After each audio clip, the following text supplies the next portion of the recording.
Okay, it's Friday, July 12th. Let's get this show on the road, man. So, cheers to you.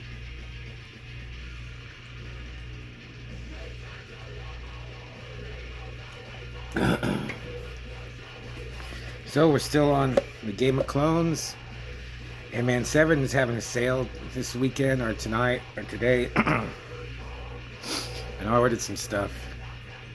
I also noticed that like a lot of stuff I ordered, dude, they like cut their prices in half. Like so many Blu-rays that I've ordered from them are like Axon Mutante, which I'm glad I ordered when I did.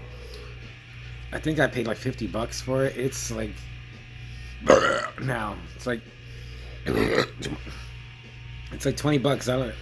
I don't know how much with tax, maybe like 26. But I was like, oh man. But I ordered a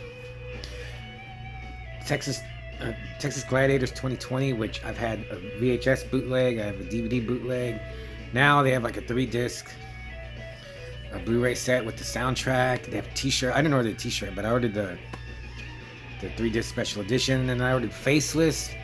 Faceless was like $8 on Blu-ray. It's a Jess Franco, and I was like, well, I have a lot of Franco movies now. I was like, how can I not get it? Got a lot of cool stickers for $1.50. So check it out, man.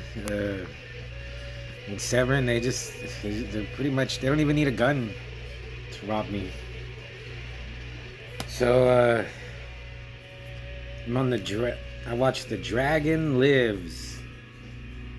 I think from 1974.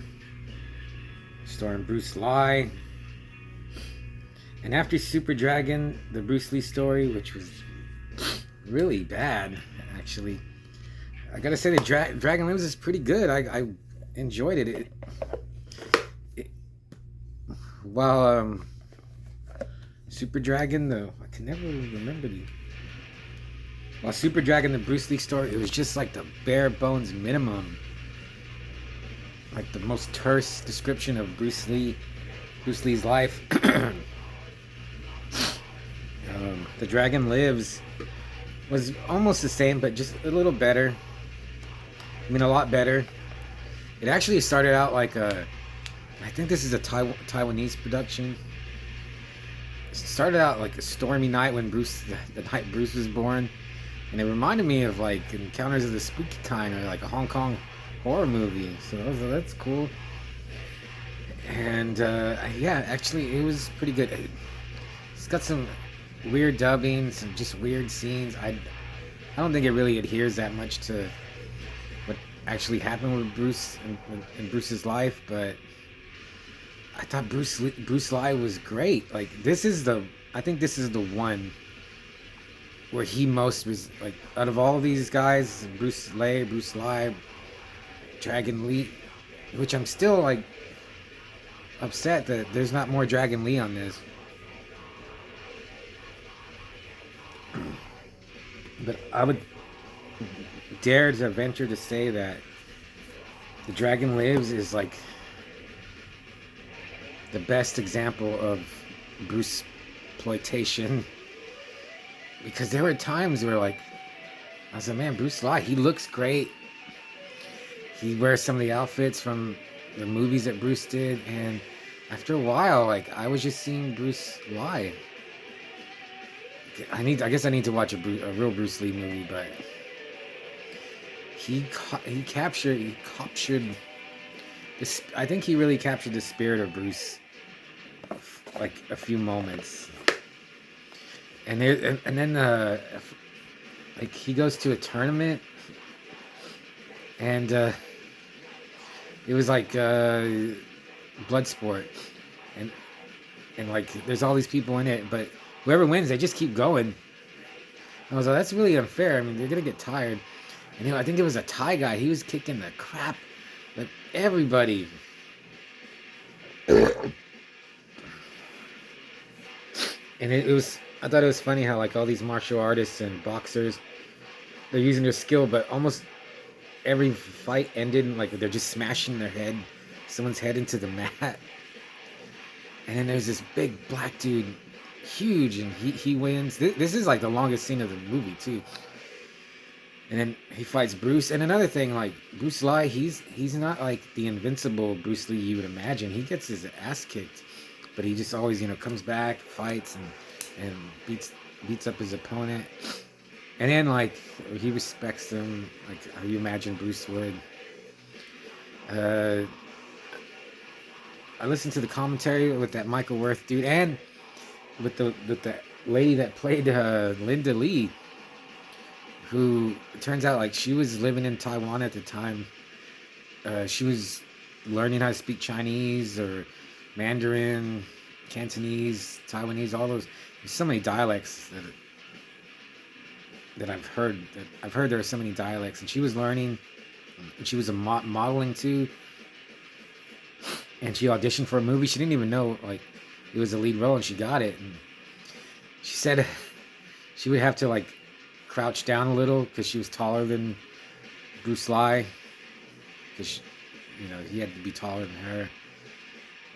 She was a much better Linda than in the other one. A lot prettier, younger looking. But yeah, I guess it's good that I have the Super Dragon to compare it to, because that was just kind of a slog, yeah.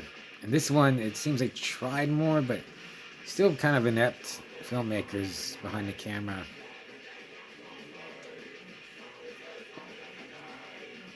At least this one had more fighting, and then during that tournament, there's a dude.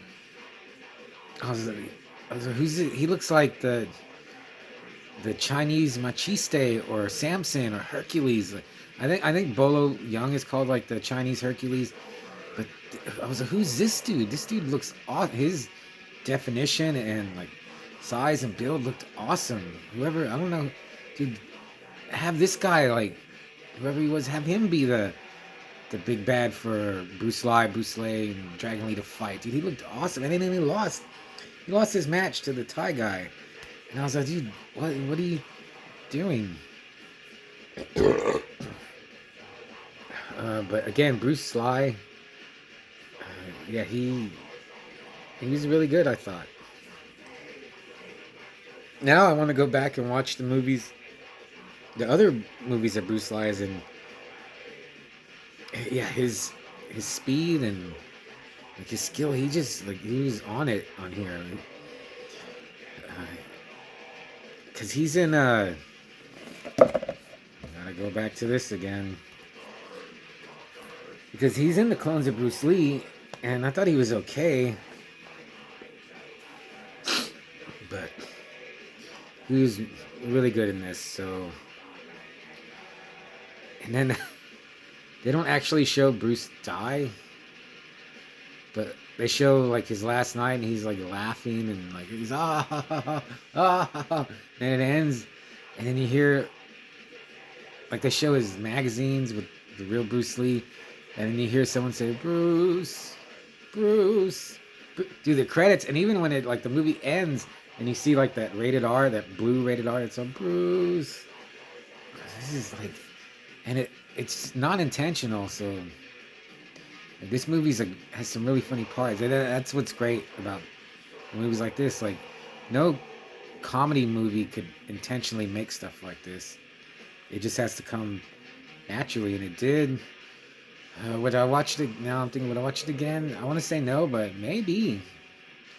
Just for Bruce Lee, because he's so good. And there's a pool scene, and in the commentary said he didn't know how to swim.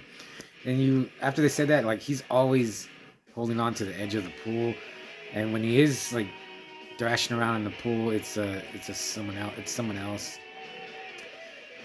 And then like there's a part where he goes home and he sees Linda, and he sees his son Brandon Lee, and then in the commentary, the lady that played Linda, she said it was an actual like half white, half Asian child.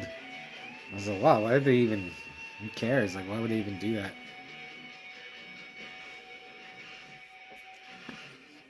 It sucks. Like, Brandon Lee, The Crow, and I mean, it'd be better if he just had lived his life, never made movies. He'd be like just like a martial arts instructor or a artist of some kind, and never made a movie, and he would have never died. But man, what could have been with Brandon Lee? I always think he would have been in The Matrix. He would have been in The Mummy. For sure, he would have been in The Matrix and The Mummy. Then he would have been in The Expendables. I don't know what other movies they could have made with Brandon, like from After the Crow till now. Everything. Can't even imagine, like, or like, maybe he would have been Shang-Chi. He may be older, or he could have been Ra's al Ghul. Anyway, yeah.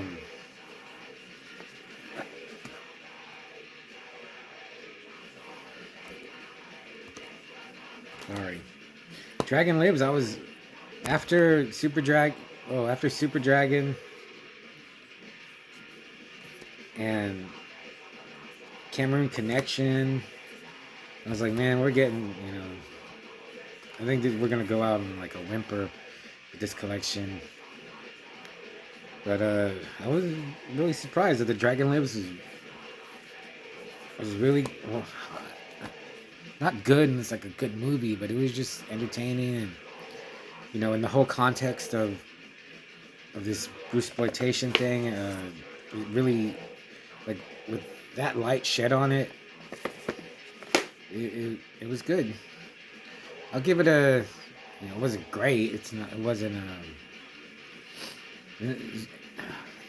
So many thoughts, and I think of like Jet Li, and I can't remember the name of the movie.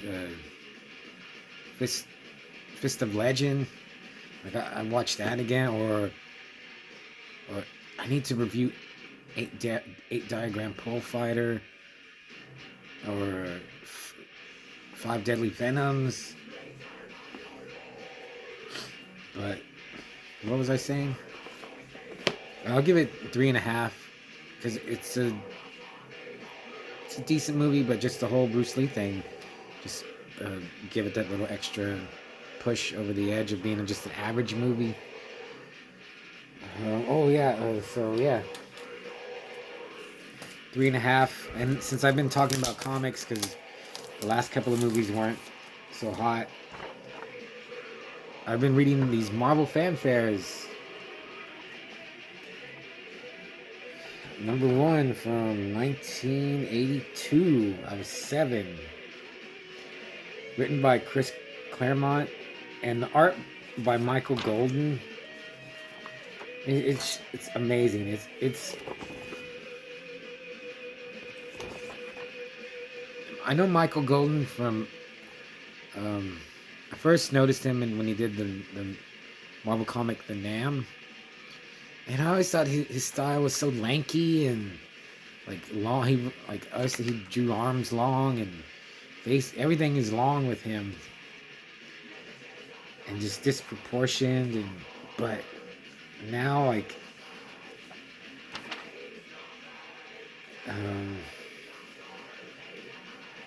he's just amazing. He's awesome. He's spectacular. He's just one of the artists, like, you just never gonna hear about him because he's not Frank Miller or John Byrne or Jim Lee or Rob Liefeld. Don't get me wrong, I love Liefeld, but compared to someone like Golden, he's they're garbage. Like he doesn't. I did notice that when he draws Peter Parker, he doesn't draw Peter Parker. He draws one of his characters, but it's fine. And these expressions that he puts on people's faces, he does a really good Jonah Jameson though. But the way he draws girls are just awesome. It's incredible. Like I appreciate art. I love good art, but I still don't absorb it like you're supposed to. I rush through things. And Michael Golden, I was a man. I just want to soak it in. I'll read this over and over and uh, try to absorb it. Okay, but that's guess that's it. I'm still see how many movies I got left. Oh yeah, we're listening to Solstice, to Dust. So now I got 4 movies left. Yeah, I got 4 movies left. The Dragon, the Hero, Rage of the Dragon, The Big Boss Part 2, and The Black Dragon versus the Yellow Tiger. So, but I just want some more Dragon Lee.